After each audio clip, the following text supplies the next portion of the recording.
اخبارات کی تجزیے کہہ رہے ہیں کہ خاموشی ہو گئی، کامن سینس پریویلڈ، مگر کیا خاموشی اور کامن سینس کچھ دنوں کے لیے ہوئی ہے؟ آئندہ آنے والے دنوں میں کیا دوبارہ کوئی طوفان آ سکتا ہے؟ لاہور میں خرم کھوسا صاحب مجھے جوائن کر رہے ہیں۔ خرم صاحب، آپ سے سوالات سنے تھے کہ آپ لوگوں کی اسٹریٹجی ہوگی، کوئی پلان ہوگا، ٹائم تو لیا ہے، مگر اس میں کیا آپ وہ لیٹر لکھیں گے جو کہ آپ سے مطالبہ کیا گیا کہ لکھیں گے، اور 248 کی روشنی میں آپ کیا موقف اختیار کرتے ہیں؟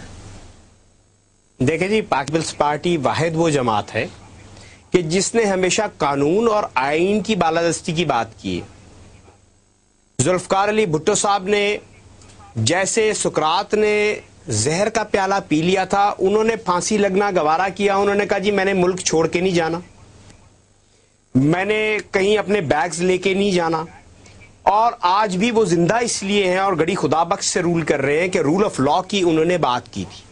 اسی طرح شہید محترمہ Benazir Bhutto, article 248 is very clear.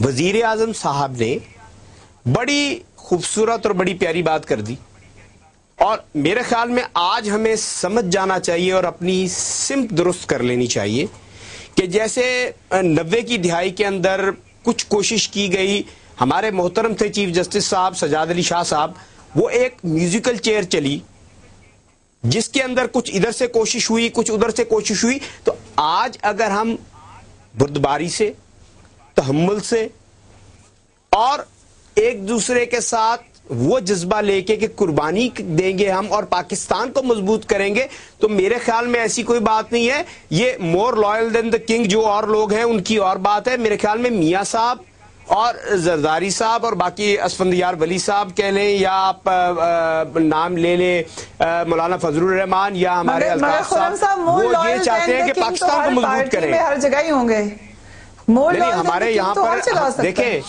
ہمارے یہاں پر پہلا جو دست دیا جاتا ہے کہ پاکستان پہلے ہے، باقی چیزیں آپ اس کو اس طرح مضبوط کریں گے۔ ہم وہ بات نہیں کرتے ہیں جو پہلے ماضی میں ہوتی رہی۔ ہم نے پاکستان کی مضبوطی کے لیے اور اس ملک کی ترقی کے لیے جو سبق سیکھے، جو لندن میں میاں صاحب کے ساتھ بیٹھ کے اوپن بات کی، ہم آج بھی اس لیے قائم ہیں۔ کو سمجھ آ گئی، مگر میاں صاحب نے یہ بھی کہا کہ میثاق جمہوریت اب اس طرح امپلیمنٹ ہو ہی نہیں سکتا کیونکہ اس کی آپ نے روح خراب کر دی ہے۔ میاں صاحب نے یہ کہا کہ آپ لوگوں کا ساتھ نہیں دیں گے اس طریقے سے جیسا ماضی میں دیا ہے۔ میاں صاحب نے یہ کہا کہ تبدیلی آئے گی تو آئینی طریقے سے آئے گی، اور خود ادارے دیکھیے، آپ پچھلے دنوں کے حالات دیکھیے، کچھ موقف تو آپ لوگوں نے اپنایا ہوگا۔ سمپل سوال یہ تھا، آپ نے خط لکھنا ہے اور لکھنا ہے تو کب لکھنا ہے یا نہیں لکھنا؟ میں آپ کو سمپل جواب دوں گا۔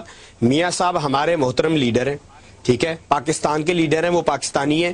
انہوں نے کہا آئین کے مطابق تبدیلی ہوگی، ہم ان کے ساتھ کھڑے ہیں، جو آئین کہتا ہے خط کی بات کرنا چاہ رہے تھے وہ، کہ خط کا کیا ہوگا؟ میرا تو صرف ایک دیکھیں چھوٹا سا سوال ہے کہ کوئی صدر یا گورنر جس کو 248 کے تحت استثناء ہے، اگر وہ اپنے ملازم کو گولی مار دے، کیا اس کے اوپر کوئی کارروائی نہیں ہوگی؟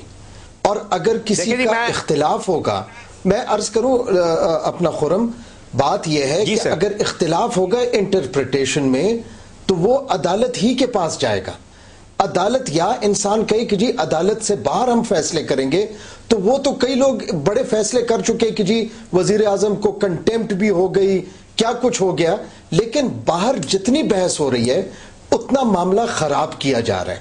عدالت کے اندر یہ ساری بحث ہو۔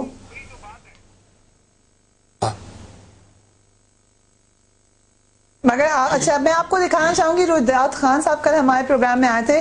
ایک اور آرگیومنٹ یہ ہے کہ اس وقت عدالتوں میں بہت سارے کیسز بیک لاگڈ ہیں۔ ایک اور پوائنٹ آف آرگیومنٹ یہ ہے کہ اس وقت پاکستان کو بہت سے مسائل درپیش ہیں۔ کیا اس وقت صرف سوئس کیسز ہمارا سب سے بڑا مسئلہ ہے؟ یہ بھی کہا گیا کہ ایک شخص کے اوپر فوکس رکھا جائے۔ رویدات خان صاحب نے ہی یہ پیٹیشن دائر کیا ہوا ہے سپریم کورٹ میں۔ ہم دیکھتے ہیں انہوں نے کل کیا کہا تھا ہمارے پروگرام میں۔ اس میں شک کیوں ہے عدالتوں کو یا عدالتوں کی کچھ سیکشنز کو کہ اس کے اوپر عمل نہیں کروانا چاہ رہی حکومت؟ یہ شک کیوں؟ آپ زرداری صاحب ہیں جی، اٹس اونلی اباؤٹ زرداری صاحب، میں فوکس تو ان کے اوپر ہے۔ اوکے،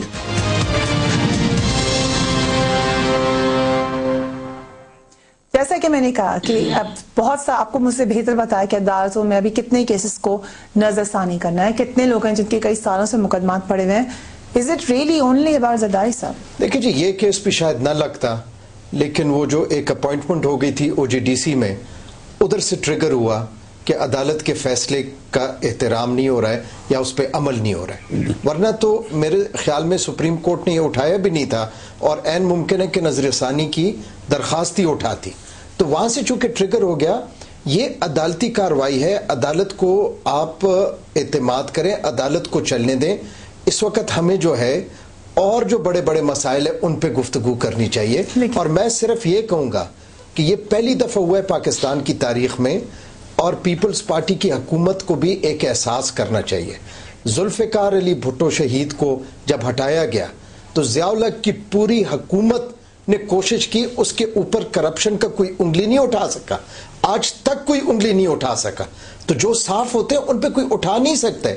لیکن اس وقت ایک مسئلہ ہے، اس مسئلے کو ڈیل کرنا چاہیے اور اس کو جو قانونی طریقہ ہے، اور میں کہتا ہوں کہ ساری سیاسی قوتوں کو یہ کریڈٹ دینا چاہیے، اور میاں نواز شریف کو خصوصی طور پہ کہ انہوں نے اس جمہوریت کے لیے اپنے آپ کو سافٹ اپوزیشن، فرینڈلی اپوزیشن، لیکن انہوں نے وہ کہتے ہیں کہ ہم سافٹ اپوزیشن میں نہیں ہیں. دیکھیے جو بھی ہے، لیکن اس وقت ہمیں اس نظام کو، اس آئین کو، اس جمہوریت کو بھی بچانا ہے، اور ہم نے تہیہ کرنا ہے کہ اس ملک میں کرپشن نہیں ہوگی، لیکن وہ پھر ہمارے سے ظاہر ہونا چاہیے. دیکھیں آپ سب کو بڑی بڑی غلط فہمی ہے کہ فوکس زرداری صاحب ہیں. وہ NRO کی لسٹ میں 8000 لوگ ہیں، اس میں ایڈمرل منصور الحق کا بھی نام ہے جس نے 43 ملین. دیکھیں میری بات سنیں، یہ دیکھیں جب تک حکومت NRO زدگان کی لسٹ پوری پرووائڈ نہیں کرے گی جو سپریم کورٹ چاہتا ہے. دیکھیں بہت سے لوگوں نے اپنے پیسے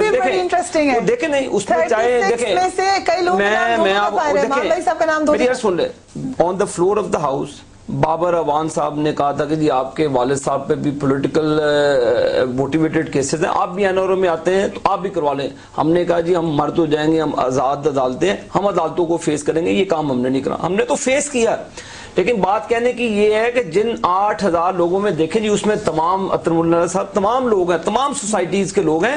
تو پھر بات فوکس زرداری صاحب کی نہیں ہے، بات اس فوکس میں 8000 لوگوں کی. خود ہی پتہ چل جائے گا کہ کتنے سیاستدان ہیں، کتنے بیوروکریٹس ہیں، کتنے فوجی ہیں. مینلی دو سیاسی جماعتیں ہیں اس میں، ایک پیپلز پارٹی اور ایک MQM، اور یہ دونوں اس میں. میں آخری سوال کروں گی خرم صاحب آپ سے کہ یہ لیٹر لکھا جائے گا کہ نہیں؟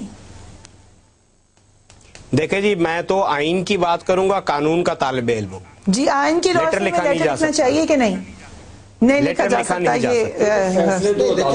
میں عرض کروں جو بھی موقف ہے، اگر 248 ہے یا جو بھی ہے، یہ اور ہو سکتا ہے کہ عدالت ان کی ریویو پٹیشن مان لے. اپنا موقف دے دیا. آپ کا بہت بہت شکریہ خرم صاحب، آپ کا بہت بہت شکریہ منلہ صاحب، شریف صاحب نے ہمیں جوائن کیا. سب حضرات کا بہت بہت شکریہ. آئندہ آنے والے دنوں میں we'll have to keep a close watch on it، کیونکہ لگتا یہ ہے کہ ابھی تک کلیئر نہیں ہو سکے ہم کہ اس آرٹیکل کے اندر کیا کیا ایگزیمپشن ہوتی ہے اور کیا ڈفرینٹ انٹرپریٹیشن ہے کچھ لوگوں کی دوسرے لوگوں کے ساتھ. مگر ظاہر ہے فیصلہ عدالت نے کرنا ہے. کیپ واچنگ اسلام آباد سے. اب آج کے لیے پروگرام کا وقت ختم ہوتا ہے، کل پھر ملاقات ہوگی. اللہ حافظ.